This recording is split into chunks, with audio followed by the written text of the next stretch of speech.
Agora são 7h20. Veja o que é destaque no BATV deste sábado, 18 de março.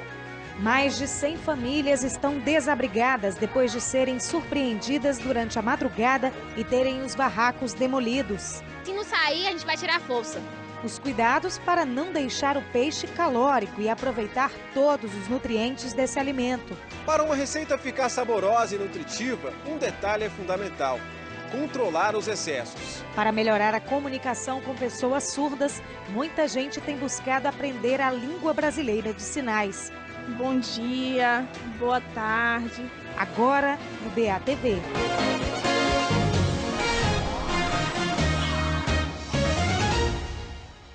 A gente começa esta edição com orientações para quem gosta de uma alimentação saudável. O consumo de peixes é grande nesse período de quaresma e as formas de preparo são muitas. Por isso é bom ficar atento com a qualidade do peixe e os ingredientes, que em excesso pode deixá-lo muito calórico. Consumir peixe nesse período é muito comum, principalmente os católicos. Mesmo aqueles que não seguem a tradição, não abrem mão dessa iguaria. Eu sempre como, viu? Peixe é muito bom para a saúde. Às vezes cozido, né, a moqueca, outras vezes frito, assado. Acho que ele cai bem de qualquer forma. O peixe é mesmo saboroso e pode ser preparado de várias formas: cozido, frito ou assado. Mas você sabe que tipo de nutriente ele possui? Bom, viemos à feira para ajudar você a montar um cardápio saudável nesse período de quaresma. Vamos começar então pelo peixe, o principal ingrediente da quaresma. Rico em ômega 3 e um remédio natural para o colesterol e o coração. Ele é um alimento construtor, então é um alimento rico em proteína. Então, como principal vantagem que a gente destaca do peixe aí é a biodisponibilidade desse nutriente. Mas o consumidor precisa ficar atento na hora de comprar. O consumo do produto em condições irregulares pode colocar a saúde em risco. No caso desse peixe que foi armazenado em local inadequado ou um peixe que passou ali do período, digamos assim, está um pouquinho estragado, pode vir trazer algum transtorno a nível intestinal. Então a pessoa pode ter um pouco de cólica, diarreia, pode sentir vômito e em alguns casos mais graves causando desidratação ou algum outro problema. Mas muita gente tem costume de acrescentar à receita o leite de coco e o dendê. Será que esses produtos são bons para a saúde? Segundo o nutricionista, sim, o leite de coco e o dendê possuem gorduras boas. O leite de coco é melhor ainda, já que é fonte de vitamina C e do complexo B. Porém, a preocupação com o dendê, tanto com o leite de coco, é a questão caloria. O dendê, a preocupação maior é porque em torno de 1 grama de dendê, você tem em torno de umas 7 a 9 calorias por grama. Então, quando você pega em 1 colher de sopa de dendê, você aumenta, no caso, a preparação em quase 80 a 100 calorias. Então, uma pessoa que faz uma moqueca e costuma utilizar 3 colheres de sopa, 4 colheres de sopa de dendê, está aumentando aí nessa moqueca em torno de 300 até 400 calorias. E não podemos esquecer também do amendoim e da castanha, presentes em muitos carorus e vatapás. São ricos em selênio, magnésio e zinco.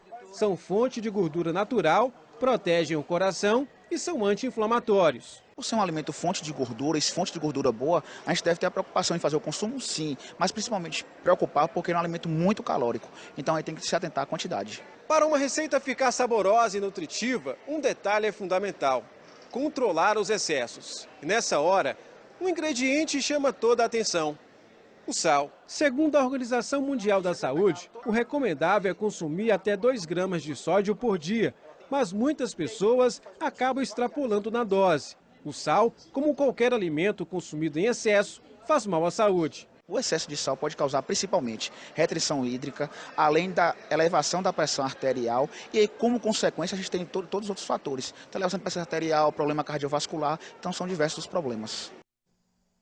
Veja agora no mapa como fica o tempo em Vitória da Conquista e outras cidades da região. Um domingo com predomínio de sol e possibilidade de chuva rápida a qualquer hora em Ipiaú. A temperatura varia entre 24 e 32 graus. Pancadas de chuva à tarde e à noite em Riacho de Santana, com variação entre 22 e 33 graus. Em Vitória da Conquista, o domingo será de sol com chuva passageira à tarde e à noite. Mínima de 17, máxima de 32 graus. Tempo firme na segunda-feira, com variação entre 16 e 33 graus. Pode chover a qualquer hora, terça-feira. A menor temperatura de 17 graus e a maior de 32. Famílias são surpreendidas na madrugada e tiveram os barracos destruídos em Vitória da Conquista. É o que você vai ver a seguir. Agora são 7h25, o BATV volta já.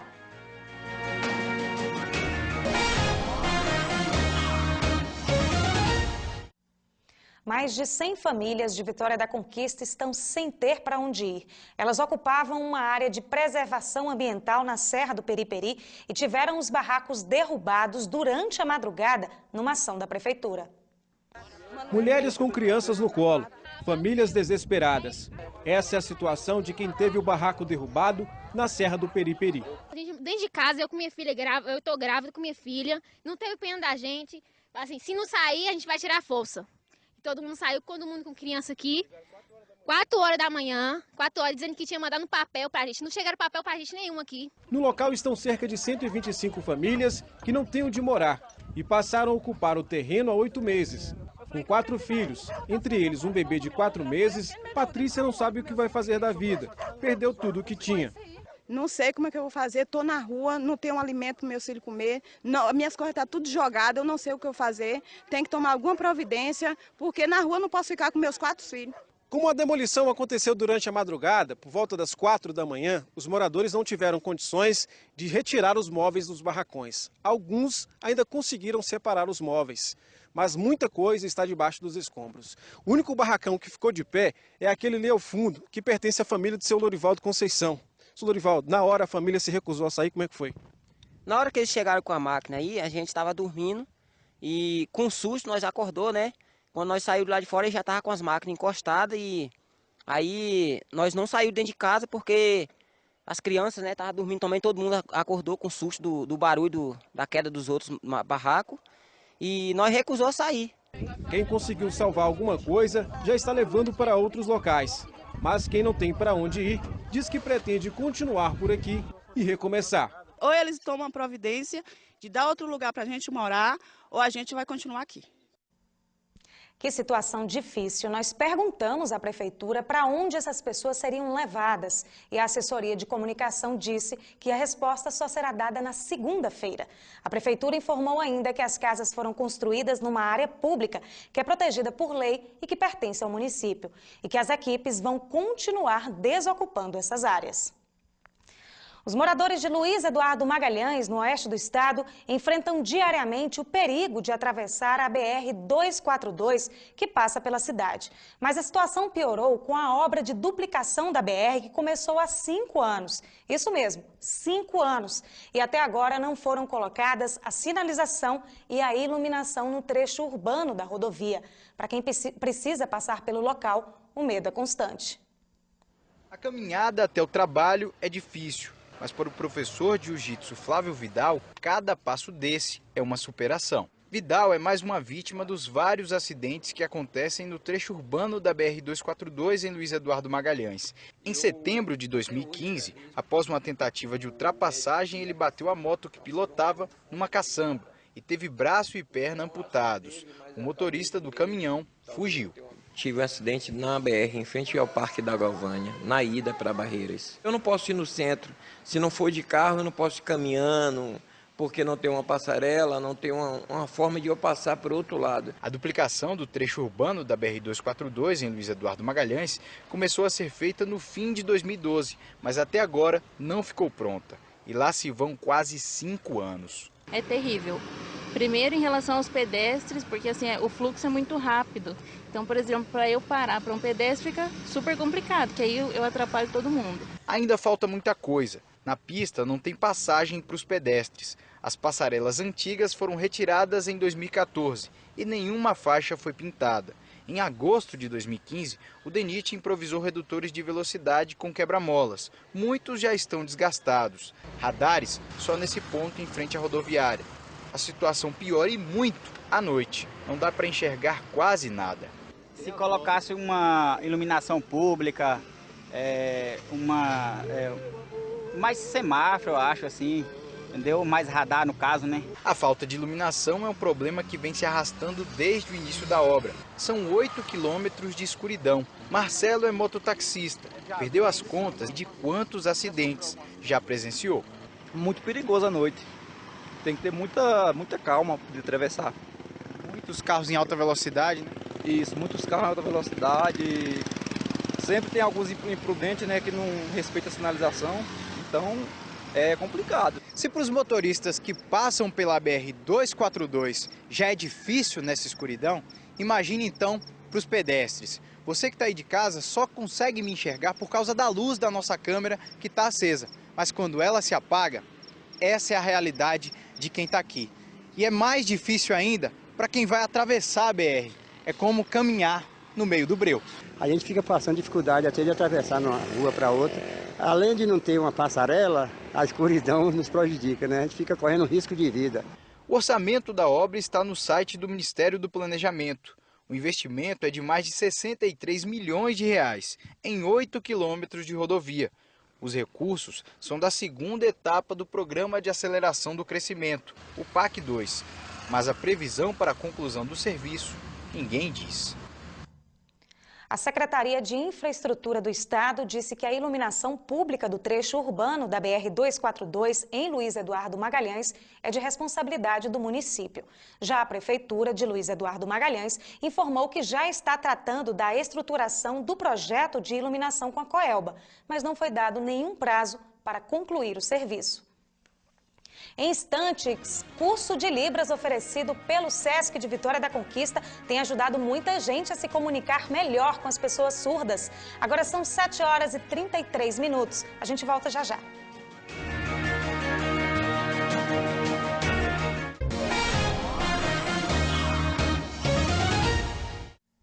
Futebol, a rodada do Baianão continua amanhã com mais 4 partidas. 2 times podem já garantir vaga nas semifinais. E os dois jogam lá no Barradão, que tem rodada dupla. 8ª rodada do Campeonato Baiano. Faltam 4 para o fim da primeira fase. O G4 já está definido? Está definido. Com quem? Bahia, Vitória Conquista e... Fluminense de Feira. E o Jacuipense? Tá fora. Esqueceu do Jacuipense? Esqueci. O Jacuipense está em quarto, uma posição à frente do Vitória da Conquista. O Bahia é terceiro, o Fluminense de Feira é o segundo. O Vitória lidera com 100% de aproveitamento e enfrenta em casa o Jacuipense amanhã 4 da tarde. O treino de hoje no Barradão foi fechado. Segredo. Segredo é importante? Com certeza. Segredo ganha jogo? Com certeza. Mas o técnico Argel Fux revelou a escalação com 9 titulares poupados. O time vai ter Kaique, Norberto, Vinícius, Alan Costa, Euler, William Correia, Bruno Ramires, Cárdenas, Pineda, Paulinho e André Lima. Se vencer, o Vitória já estará classificado para as semifinais do Campeonato Baiano. E tem outro clube na mesma situação. O Fluminense de Feira, que pega o Atlântico amanhã 6h30 da tarde no Barradão, logo depois do jogo do Vitória. O Juazeirense é o primeiro clube fora da zona de rebaixamento e se ganhar do Vitória da Conquista amanhã 4 da tarde em Juazeiro, complica a vida do Flamengo. Não é o Flamengo original, é o genérico de Guanambi, não é isso? Sabe tudo! O Flamengo de Guanambi enfrenta o Bahia de Feira amanhã 4 da tarde em Feira de Santana. Se tropeçar, fica difícil escapar do rebaixamento junto com o Galícia. Os momentos decisivos do Baianão estão só começando. Tá muito cedo, não tem nem o Bavi ainda para decidir nada. Você tá doido pelo Bavi? É, dia 9 eu tô lá, firme e forte. Lembrando que o Vitória da Conquista enfrenta o Juazeirense amanhã no estádio Adalto Moraes, em Juazeiro. Ao Alviverde, só a vitória interessa para voltar ao G4. Já o Flamengo de Guanambi joga com o Bahia de Feira, também às 4 da tarde, no Joia da Princesa, em Feira de Santana. O time luta para fugir do rebaixamento. Agora a gente fala da oportunidade de aprender uma língua. Mas não é estrangeira, não. É a de Libras, a língua brasileira de sinais. O curso é oferecido na unidade do SESC de Vitória da Conquista e tem ajudado muita gente a se comunicar melhor com as pessoas surdas. Descobrir que a primeira filha nasceu surda foi um grande susto para Valdicleia. Ela não sabia o que fazer. Foi um choque, foi muito triste, porque eu tinha uma expectativa muito grande, né, de ver ela falando, de cantando, dançando, e aí de saber que ela não ia poder fazer essas coisas, né? Mas ela precisava se comunicar e, para isso, começou a aprender Libras, a língua brasileira de sinais. A partir do momento que eu comecei a fazer a Libras, eu comecei a interagir mais com ela. Aliás, nesta sala, todo mundo tem um bom motivo para aprender Libras. Esta professora percebeu a necessidade quando recebeu o desafio de ensinar uma aluna surda. Recebi a notícia de que eu seria professora de educação infantil e que na turma teria uma aluna surda, né? Não conhecia a língua, né? E aí falei, não, terei que buscar meios de aprender. Este curso de Libras, com duração de 4 meses, é oferecido todo ano no SESC. São 60 vagas. E para muitos aqui, essa experiência está sendo gratuita. Esses cursos são oferecidos através do programa de comprometimento em gratuidade, priorizando sempre aquelas pessoas que têm uma renda familiar até 3 salários mínimos. Quem não tem, faz também. Havendo vagas disponíveis, pode fazer com pagamento de uma taxa, que é social, nada comercial, também para que possa ter oportunidade. E para aprender, alongamento nos braços e mãos e muito, muito treino. A começar pelas letras do alfabeto. A, B, C. Aprendizado que já deu certo para Elaine. Essa pedagoga utiliza as Libras para traduzir o culto na igreja. A gente vai interpretar a mensagem, interpretar o louvor, interpretar tudo e eles se sentem felizes porque tem alguém apoiando eles. Viu aí? Qualquer pessoa pode aprender a dar significado às palavras através das mãos. Cumprimentar um surdo, conversar com ele. Oi, né? Um bom dia, boa tarde, obrigado, muito obrigada, é muito importante também. O BATV fica por aqui, você pode rever os nossos telejornais no g1.com.br/Bahia. Uma boa noite para você e um ótimo domingo.